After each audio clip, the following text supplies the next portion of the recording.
Hi, this is Diane Lovetobake on YouTube, and what we're going to make are cookies. But we're going to make a recipe that a friend gave me that is Norwegian, and the recipe is Norwegian currant cookies, or I'm going to say raisin cookies.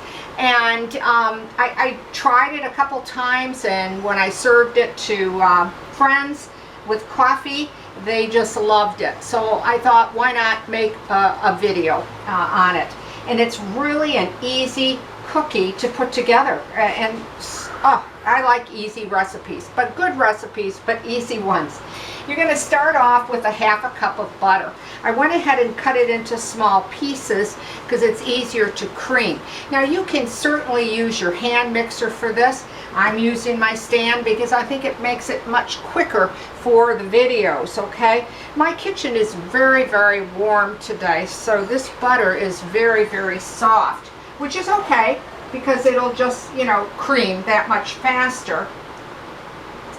All right, so I'm just going to turn my mixer on just to get that butter mixed.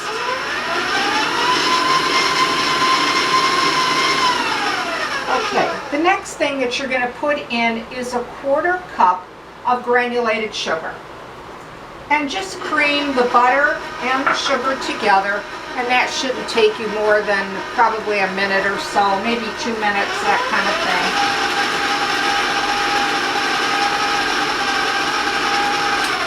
Okay, once you cream that, you know it's well beaten together.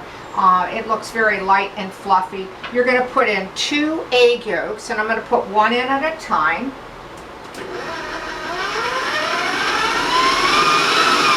Here's the second one going in.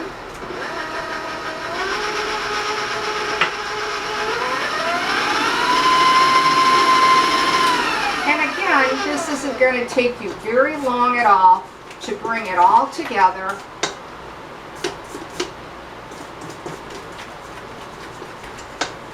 And it'll be this really beautiful yellow color. I hope that you can see that.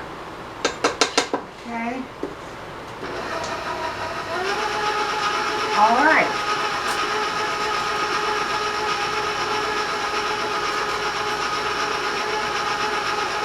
Now, once you do that, what you're going to put the last thing are just a couple more things, really, and then we're done, which is quite amazing. I'm using a 1/2 teaspoon of orange extract. Okay, that was a 1/2 teaspoon. So let me grab my little measuring spoon here.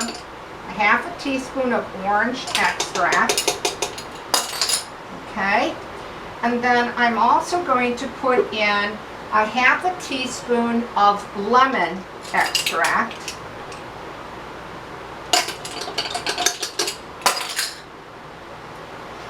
So I did the orange and the lemon. Now, if you don't have lemon extract, go ahead and use vanilla.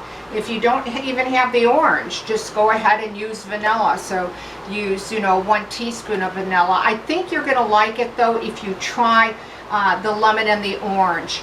The vanilla is very good too. I've tried that, but I prefer the lemon and the orange extract. So I'm just going to beat that together.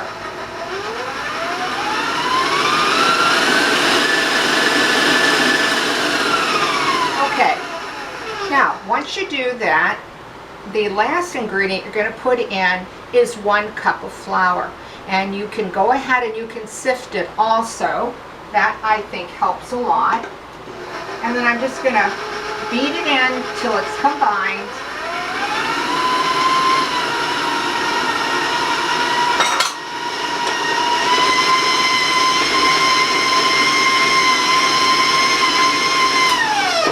And that shouldn't take you very long at all. Just wait till it's, forming a really soft cookie dough. Now, you can go ahead and you can, if you want, use a cookie press if you want.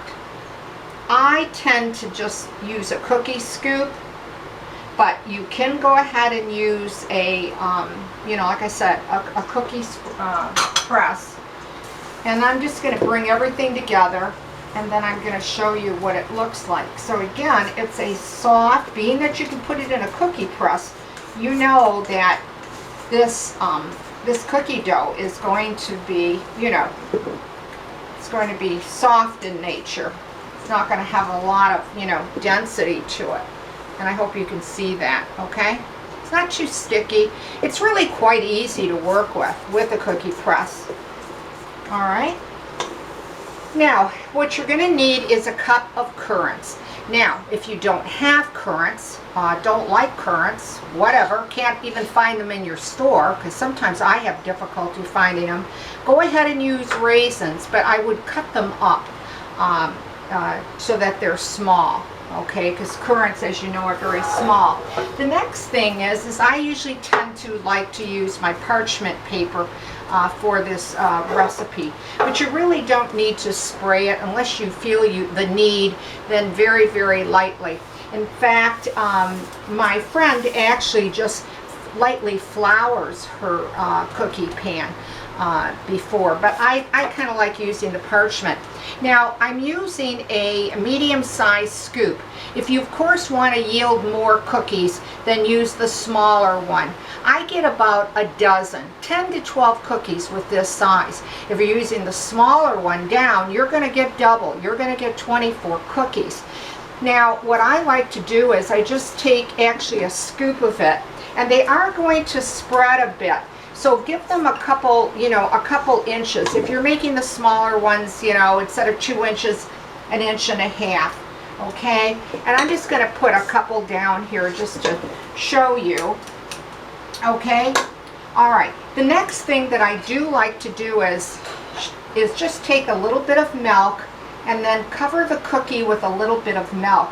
This is going to help the currants or your cut up raisins to stick a little bit better, okay?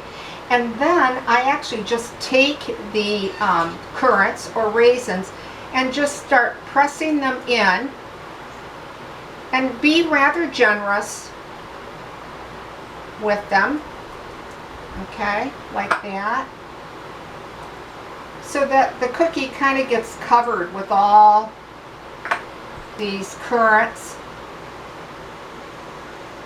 Or if you're using the chopped raisins. The milk helps it too, and then you can press it in with your fingers, which is really quite easy. Now, some of them, when they bake, they will fall off, but you know, it's not going to affect the cookie or anything like that. And then I just like to press down like that on them to make them just a little flatter, so they come out a little bit more even, that kind of thing, you know. You can press it with your fingers too, if you want your hand. All right, you're going to bake these at 375 degrees, and they could take you anywhere from 8 to 10 minutes.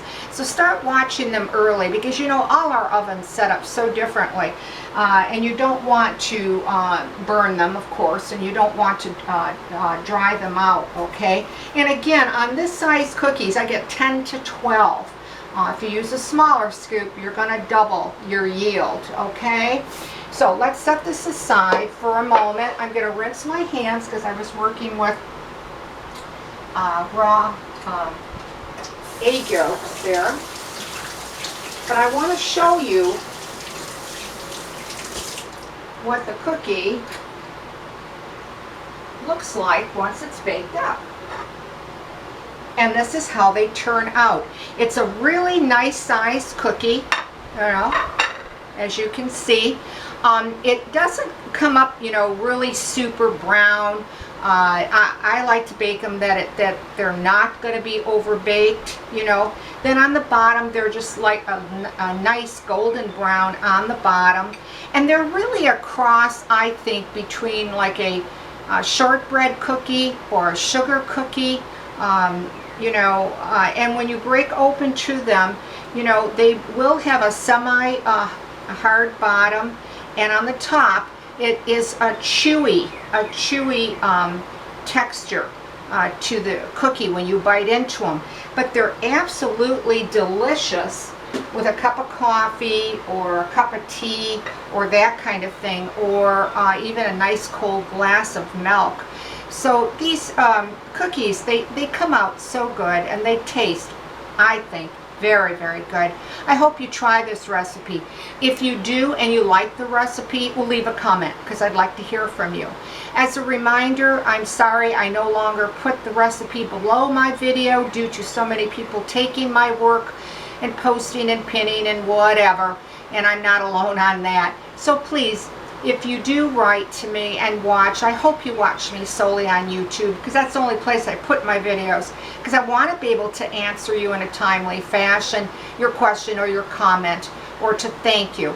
So again, I want to thank you for watching Diane Lovetobake on YouTube. Stay well, stay safe, and I'll see you soon.